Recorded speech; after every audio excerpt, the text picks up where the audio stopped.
هنعمل دلوقتي مع بعض الكوكيز، حاجة خفيفة جدا وسهلة ومش لازم في العيد، في اي وقت الاطفال بتحبها. هعملها لكم النهارده بطريقة كده يعني الاطفال تلعب بيها. يعني هنعمل فيها حروف كده، كله يعمل حروف اساميه وهتبقى حاجة حلوة. هنبعد عن المواد الحافظة، هنخفف حاجات للاطفال من بره عشان نبقى صحتنا قوية كده وقمر. هنعملها مع بعض بطريقة سهلة جدا. ادي اول حاجة، اول مكون معانا البيضتين، هننزل عليهم بنص كوباية سكر.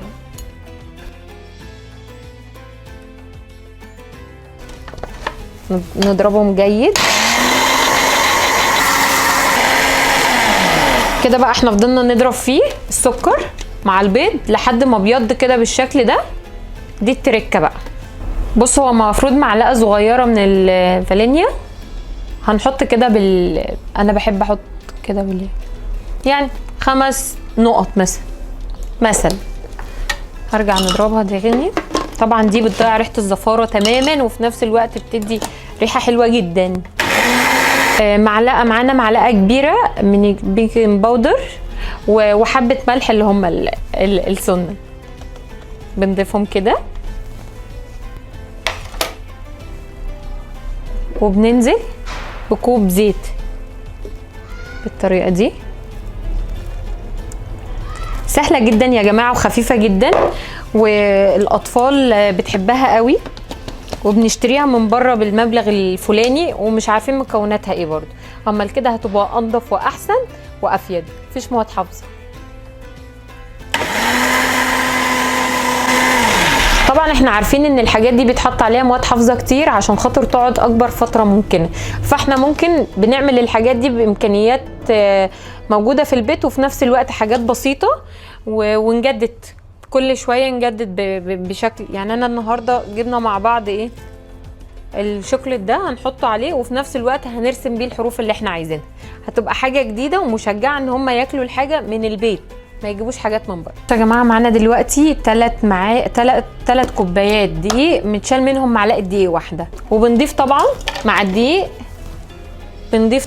الدقيق 3 معالق نشا.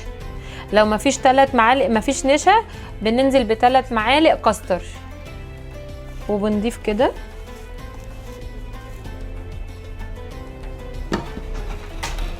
مش هحطها كلها، هستنى لحد ما اقلب بشوف السمك معايا، سمك العجين.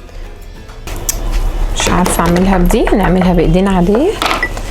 كوكيز نفس 10 دقايق، كحك 10 دقايق، ما خدش وقت معانا خالص. عجينه جميله.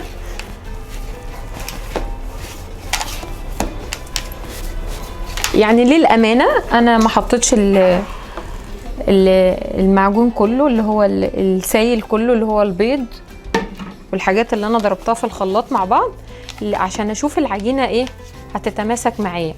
عايز التانية اديها. لو انا حطيت كله وفي نفس الوقت حسيت ان العجينه مش متماسكه بالطريقه دي، ممكن احط عليها حبه دقيق لحد ما احس ان هي ايه، هعرف المها كده العجينه خلاص جهزت معايا.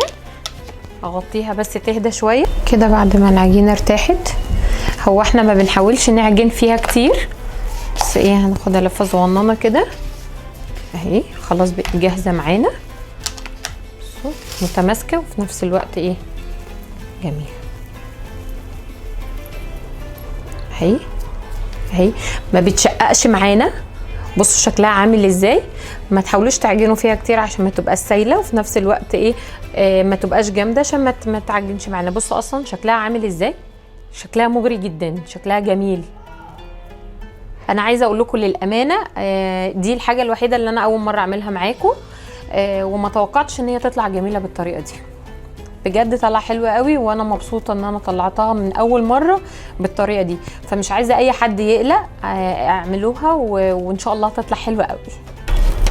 احنا يا جماعه بعد ما خليت الاولاد عملوا الحروف بتاعتهم حلوه ومشجعه، ان احنا لما الاطفال هيعملوا حاجه بايديهم هيحبوا حابين، هيدوروا على حروفهم ياكلوها، مش هيعملوا حاجات كده لذيذه احنا عايزينها في ولادنا، او عايزينها في مجتمعنا، او عايزينها نربيها في اطفالنا اللي جايين. او اللي موجودين، اللي هو ايه، بلاش شيبسيات، بلاش حاجات حلوه من الشارع، بلاش الحاجات اللي احنا بتودينا في سكه مش بتاعتنا. هنعمل حاجات في البيت بايدين الاطفال، هيزوقوها بايديهم، هيحبوها. جربوا وقولوا لي رايكم ايه. طبعا احنا عملنا مع بعض الحاجه وقلت لكم على المكونات بتاعتها، حاجات سهله جدا. احنا كل ده عملناه في يوم واحد، مش هقول لكم عملته لوحدي عشان معايا اصحابي وجيراني وحبايبي، انتوا عارفين الحاجات دي طبعا بتحب اللمه. كل سنه وانتم طيبين. الحاجات دي لما بتتعمل في البيت بتفرق جدا. كل حاجه سهله. دي ممكن مش لازم في العيد، دي ممكن نعملها على طول لاطفالنا بالحروف بالشكل اللي احنا عايزينه، ونشجعهم ان هم ما ياكلوش حاجات من بره مواد حافظه. وربنا يخليهم لكم، وكل سنه وانتم طيبين، ويعود علينا وعليكم الايام بخير.